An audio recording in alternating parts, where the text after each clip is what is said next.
அனைவருக்கும் வணக்கம். Welcome back to my channel. இன்றைக்கி நான் பார்க்க போகிற 1 மார்க் என்ன அப்படின்னா அணி இலக்கணத்தை பற்றி தான் பார்க்க போகிறோம். இது 7ஆம் வகுப்பு 3ஆம் பருவத்தில் ஃபர்ஸ்ட் யூனிட்டில் லாஸ்ட் ஒன். சரிங்களா?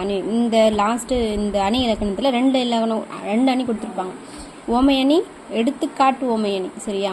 ஓம உருபு போல, போன்ற அப்படின்ற ஓம உருபு வந்துச்சு அப்படின்னா அது ஓமை அணி.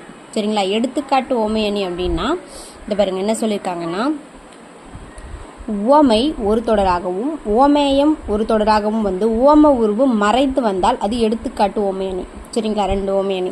ஃபர்ஸ்ட் ஓமையணிக்கு எடுத்துக்காட்டு பார்த்துறோம். மயில் போல ஆடினாள். மயில் போல ஆடினாள் அது ஒன்று. எடுத்துக்காட்டு ஓமையணிக்கு வந்து தொட்டனைத்து ஊரும் மடக்கேணி மாந்தருக்கு கட்டணைத்து ஊரும் அறிவு. அது வந்து எடுத்துக்காட்டு ஓமையணிக்கு திருக்குறளாக கொடுத்துருக்காங்க. சரிங்களா? ஓம உருவுகள் போல, புறைய, இன்ன, அன்ன, அற்று, இற்று, மானக்கடுப்ப, ஒப்ப, ஏற்கனவே நான் ஷார்ட்ஸில் போட்டுருவோம். பார்க்காதவங்க போய் பார்த்துக்கோங்க. சரிங்களா? இல்பொருள் ஓமையணி அதை அடுத்த வீடியோவில் பார்ப்போம்.